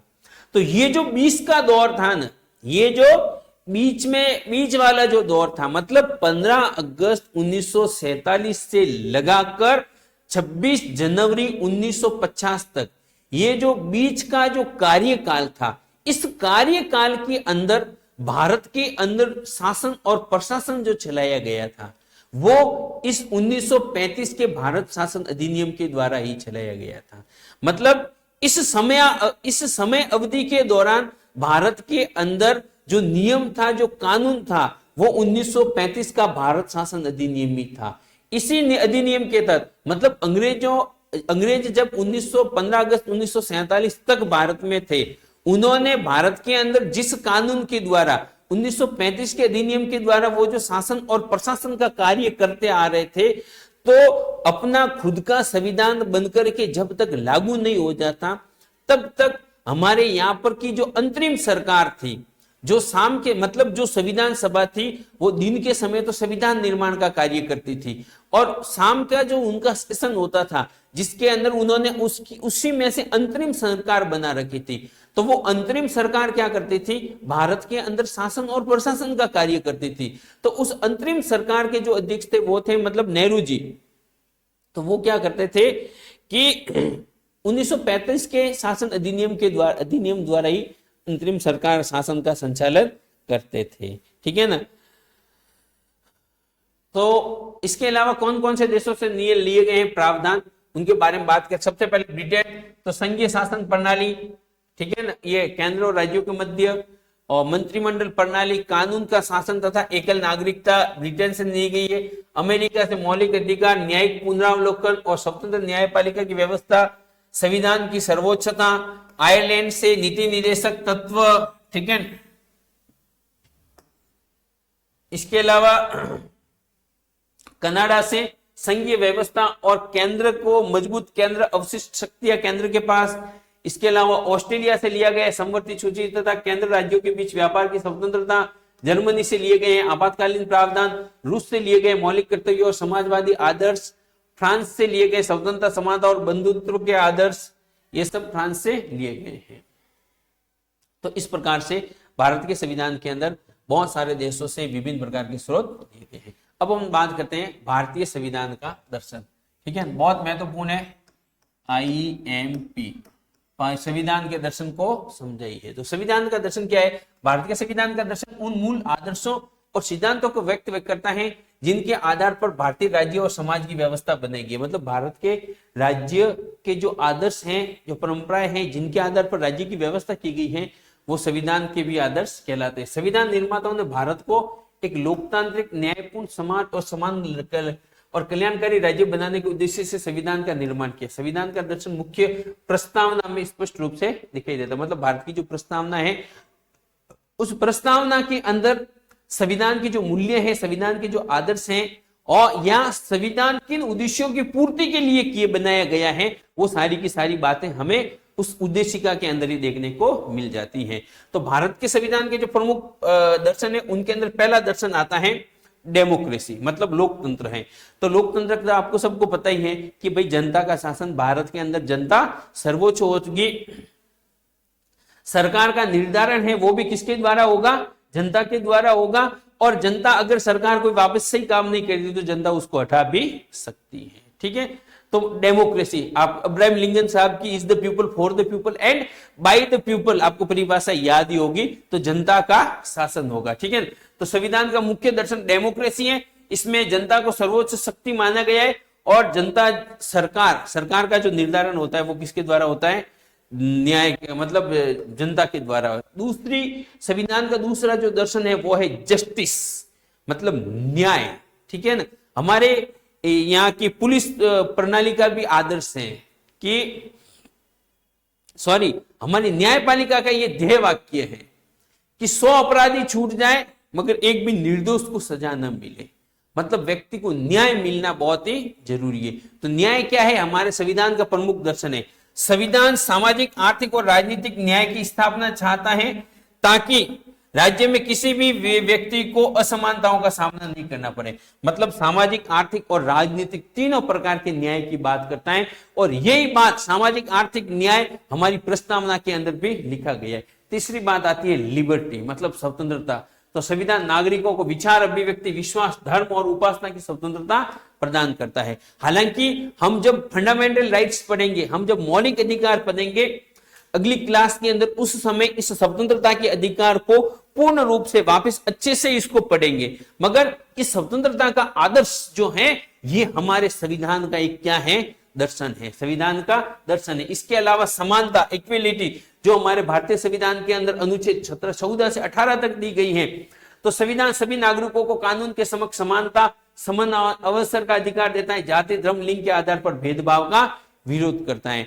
तो समानता भी हमारे संविधान का प्रमुख दर्शन है, सभी लोगों के बीच में समानता है। कौन कौन सी समानता है हम अपने मौलिक अधिकारों वाले पार्ट में पढ़ेंगे। बंधुत्व, संविधान का उद्देश्य समाज के भाईचारा और राष्ट्रीय एकता को बढ़ावा देना, जिससे देश में अखंडता बनी रहे, मतलब देश के अंदर अखंडता बनी रहे। बंधुत्व, भाईचारा, प्रेम जो है ना, इसको कहते हैं ना फ्रेटर्निटी, ठीक है ना, जिसको अपन कहते हैं फ्रेंडशिप, वो भी बनी रहनी चाहिए। धर्म निरपेक्षता, ठीक है ना, सेकुलरिज्म, भारतीय संविधान सभी धर्मों को समान मानता है और राज्य के किसी एक धर्म को महत्व नहीं देता है, मतलब राज्य की नजर में कोई राज्य का राष्ट्र धर्म नहीं है, सभी धर्म समान है, इस प्रकार की व्यवस्था की गई है। इसके अलावा समाजवाद, संविधान का उद्देश्य सामाजिक और आर्थिक समानता स्थापित करना है, जिससे सभी लोगों को समान अवसर मिल सके। ये जो हमारे इस प्रकार के इन दर्शनों पर आधारित जो हमारे भारतीय संविधान का निर्माण हुआ था, वो 26 नवंबर 1949 को पूरा संविधान का निर्माण हुआ। और ये जो संविधान बना, ये जो हमारे भारत का मूल संविधान था, तो उस मूल संविधान के अंदर 395 अनुच्छेद, 22 भाग और 8 अनुसूचियां का निर्माण हुआ था। हालांकि उसके बाद में वर्तमान समय के अंदर ये जो अनुसूचियों की संख्या है वो है 12। वो कौन कितनी है?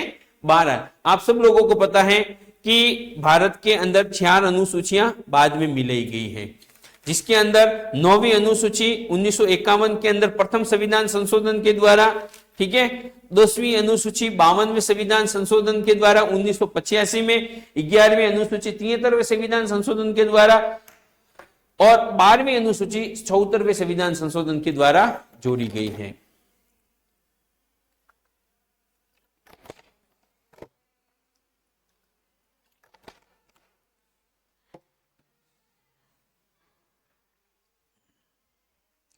और वर्तमान में हमारा जो भारत का संविधान है, हालांकि मूल जो है ना अनुच्छेद, उनकी संख्या तो 395 ही है। यहाँ पे ये 470 देख के आपको गड़बड़ हो सकती है। मूल संविधान 395 है। उसमें कैसा है, जैसे 19(1), 19(2), 19(3), 21(1), 21(2), 21(3), 501(2), सॉरी 301(2), 301(2), 303, ऐसे एक इसी के अंदर कानूनों को बढ़ाया गया है। और वर्तमान में लगभग 500 अनुच्छेद हो गए, 25 भाग हैं और 12 अनुसूचियां भारतीय संविधान के अंदर है। ठीक है, बात करते हैं आगे। तो भारतीय संविधान की मुख्य विशेषताएं, तो ये जो हमारा भारत का संविधान है, इस संविधान की प्रमुख विशेषताएं कौन कौन सी है? तो भारतीय संविधान की जो प्रमुख विशेषता है, वो प्रथम विशेषता है स्वतंत्र देश का गणराज्य। भारतीय संविधान की पहली विशेषता यह है कि इसका निर्माण अप्रत्यक्ष रूप से जनता के प्रतिनिधियों के द्वारा किया गया है। मतलब इस संविधान का निर्माण जनता के प्रतिनिधियों के द्वारा हुआ है। यह एक स्वतंत्र देश का स्वतंत्र जनता के द्वारा बनाया गया गणराज्य है। इसके अलावा इसकी जो दूसरी विशेषता है वो है विश्व का सबसे बड़ा संविधान। भारतीय संविधान के अंदर कुल मिलाकर 395 अनुच्छेद है, 8 अनुसूचियां हैं, 22 भाग थे। ठीक है ना। और मतलब केंद्र सरकार, राज्य सरकार, प्रशासन, सेवा, निर्वाचन इत्यादि पर इनको आधारित देखते हुए ये पता चलता है कि भारत का संविधान विश्व का सबसे बड़ा संविधान। इसकी तुलना में जैसे हम देखते हैं अमेरिका जैसे देश के अंदर सिर्फ संविधान में 7 ही अनुच्छेद है। और भी बहुत सारे देश हैं जहां पर कम अनुच्छेद है। अब हम हमारी क्लास बड़ी हो रही है, हम उन चीजों पे ध्यान नहीं देंगे। हम सिर्फ अपनी अपनी चीजें देखते हैं कि संविधान की कौन कौन सी विशेषताएं हैं। तीसरी विशेषता है कठोर एवं लचीलेपन का समन्वय। कठोर मतलब कई चीजें, कई प्रावधान ऐसे जिसके अंदर इजीली संशोधन नहीं कर सकते और कुछ प्रावधान ऐसे उसमें इजीली संशोधन कर सकते हैं। कठोर और लचीलेपन का जो निर्धारण होता है वो किस आधार पर होता है? उसका निर्धारण होता है संशोधन प्रक्रिया के आधार पर। ठीक है, तो भारत का संविधान ना तो पूर्ण रूप से कठोर है, ना ही पूर्ण रूप से लचीला। भारतीय संविधान में संशोधन के लिए एक विशेष प्रक्रिया एवं विशेष बहुमत की व्यवस्था की गई है। तीसरा है लिखित एवं निर्मित संविधान। तो भारत के संविधान का निर्माण लिखित है। संविधान सभा ने 2 वर्ष 11 माह 18 दिन के समय में बनाया था। ठीक है ना, ये भी देखो, लिख लो 18 दिन। विदेश के विदेशी स्रोत, तो भारतीय संविधान के अंदर बहुत सारे विदेशों से, बहुत सारे देशों से स्रोत लिए गए। कौन कौन से स्रोत लिए गए मैंने आपको बता दिया। लोकतांत्रिक राज्य, तो संविधान की विशेषता है कि एक लोकतांत्रिक गणराज्य है। यहाँ पर प्रत्यक्ष लोकतंत्र के स्थान पर अप्रत्यक्ष लोकतंत्र की व्यवस्था की गई है। मतलब यहाँ पे जनता खुद शासन नहीं करती है, बल्कि अपने प्रतिनिधियों के माध्यम से शासन करती है, उसको अप्रत्यक्ष लोकतंत्र कहते हैं। प्रत्यक्ष लोकतंत्र जनता खुद शासन करती है, अप्रत्यक्ष लोकतंत्र प्रतिनिधियों के माध्यम से। धर्मनिरपेक्ष संविधान, ठीक है ना। तो केंद्र ने धर्मों के केंद्र स्थल भारत में संविधान धर्मनिरपेक्ष की स्थापना करता है। भारत में सभी नागरिक अपने इच्छानुसार अपने धार्मिक विश्वासों को धारण करने तथा उनके अनुसार आचरण करने की स्वतंत्रता है। मौलिक अधिकारों के अंदर इसको और पढ़ सकते हैं। संसदीय व्यवस्था, भारत में संसदीय शासन प्रणाली की स्थापना की गई है। कार्यपालिका संसद के प्रति उत्तरदायी होती है। संसद उच्च सदन, राज्यसभा, निम्न सभा, लोक सदन है। लोकसभा में बहुमत दल का नेता प्रधानमंत्री होता है। मतलब यह है कि लोकसभा और राज्यसभा के बीच में ये जो है इनके द्वारा ही सरकार का निर्धारण होता है। इसके अलावा एकल नागरिकता न्याय व्यवस्था, तो हमारे यहाँ पर एकल नागरिकता है इंग्लैंड की तरह। हालांकि एकल नागरिकता मतलब यहाँ पर भारत की जनता, भारत की नागरिक, राजस्थान, गुजरात, महाराष्ट्र यहाँ के अलग से नागरिक नहीं होते। हालांकि अमेरिका के अंदर वहां पर दोहरी नागरिकता होती है, राज्यों की और केंद्र की अलग अलग, मगर इंग्लैंड की तरह भारत के अंदर एकल नागरिकता है और न्याय की व्यवस्था की गई है। संघात्मक ढांचे के साथ ही भारतीय एकीकृत न्यायपालिका और न्यायपालिका भी एकीकृत है। सुप्रीम कोर्ट के अधीन हाई कोर्ट और हाई कोर्ट के अधीन जिला कोर्ट। मौलिक अधिकार, तो भारतीय अधिकार संविधान अमेरिका से लिए गए मौलिक अधिकारों का प्रावधान और भारतीय लोगों को मतलब यहाँ के अपने व्यक्तित्व का विकास करने के लिए शुरुआत में 7 मौलिक अधिकार प्रदान किए गए, बाद में संपत्ति के अधिकार को हटाया गया और वर्तमान में 6 मौलिक अधिकार प्राप्त है। ठीक है, समानता का अधिकार, स्वतंत्रता का अधिकार, शोषण के विरुद्ध अधिकार, धार्मिक स्वतंत्रता का अधिकार, अल्पसंख्यकों के लिए शिक्षा एवं संस्कृति का अधिकार और संवैधानिक उपचारों का अधिकार। अगली क्लास के अंदर हम इनको क्या है विस्तृत रूप से पढ़ेंगे। किसी विशेष अर्थव्यवस्था से संबंधित नहीं है। हमारे भारत का संविधान किसी विशेष अर्थव्यवस्था से संबंधित नहीं है। संविधान में किसी विशेष प्रकार की अर्थव्यवस्था की स्थापना के संबंध में कोई उल्लेख नहीं है। मतलब कोई विशेष प्रकार की यहाँ पर अर्थव्यवस्था नहीं है, बल्कि यहाँ पे जो भी है वो सारे सब प्रकार की मतलब मिश्रित अर्थव्यवस्था है। पशुपालन ने, खेती ने, वो क्या कहते हैं ना, पर्यटन ने, उद्योग धंधे ने, माइनिंग ने, सब चीजें यहाँ पर मतलब सब चीजों से हम ये पैसे कमाने की कोशिश करते हैं। नीति निर्देशक तत्वों का उल्लेख, भारतीय संविधान में नीति निर्देशक तत्वों का उल्लेख किया गया है। नीति निर्देशक तत्वों के अनुसार लोक कल्याण कार्य के लिए यह जरूरी है।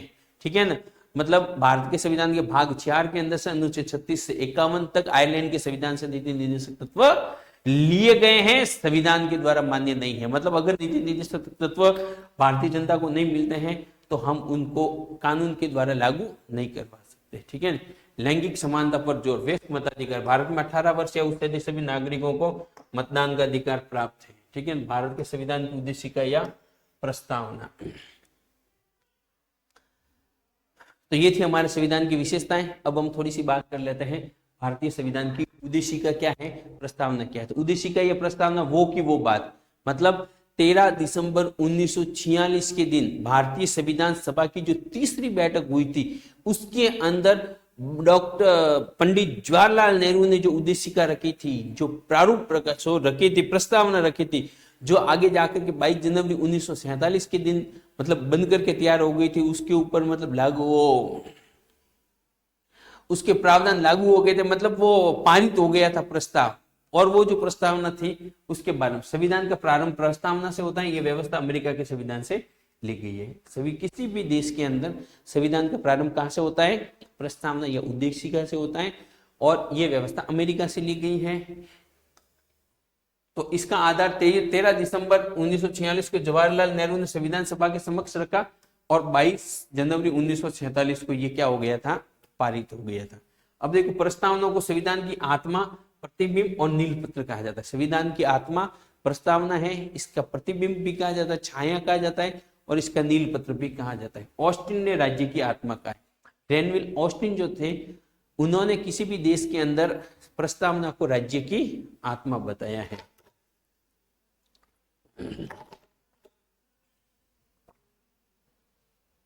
भारत के संविधान की जो प्रस्तावना थी इसे 42वें संविधान संशोधन 1976 के द्वारा संविधान में संशोधन हुआ और प्रस्तावना में समाजवादी, पंथ निरपेक्ष और अखंडता शब्द जोड़े गए।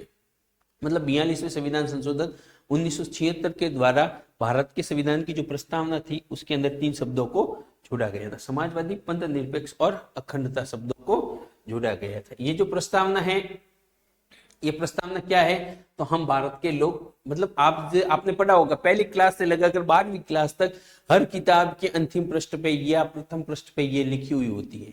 हम भारत के लोग भारत को एक संपूर्ण प्रभुत्व संपन्न समाजवादी पंथ निरपेक्ष लोकतंत्रात्मक गणराज्य बनाने के लिए तथा उसके समस्त नागरिकों को सामाजिक आर्थिक और राजनीतिक न्याय विचार अभिव्यक्ति विश्वास धर्म और उपासना की स्वतंत्रता प्रतिष्ठा और अवसर की समता प्राप्त कराने के लिए तथा उन सब में व्यक्ति की गरिमा और राष्ट्र की एकता और अखंडता सुनिश्चित करने वाली बंधुता बढ़ाने के लिए दृढ़ संकल्प होकर अपनी संविधान सभा में आज तारीख 26 नवंबर 1949 ईस्वी मिति माघ शुक्ला सप्तमी संवत 2006 विक्रमी को एतद द्वारा इस संविधान को अंगीकृत अधिनियमित और आत्मसमर्पित करते हैं।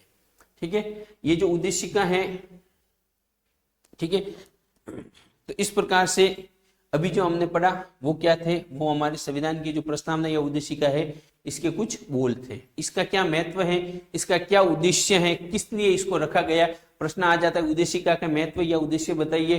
तो भारतीय संविधान के प्रारंभ में रखी गई उद्देशिका का संविधान निर्माण में महत्वपूर्ण स्थान है। उद्देशिका में निहित आधारभूत दर्शन तथा राजनीतिक धार्मिक एवं नैतिक मूल्यों का उल्लेख है। मतलब इसके अंदर राजनीतिक धार्मिक आर्थिक इन मूल्यों का भी इसमें उल्लेख हुआ है।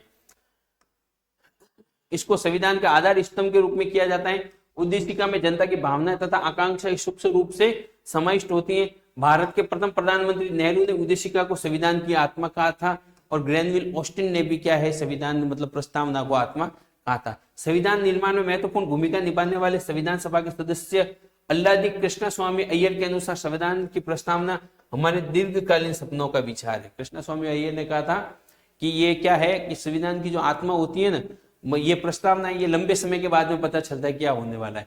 प्रस्तावना का उद्देश्य संविधान के प्राधिकार के स्रोतों को स्पष्ट करना है कि संविधान के प्राधिकार का मूल स्रोत भारत के लोगों तथा भारत की जनता में नहीं थे।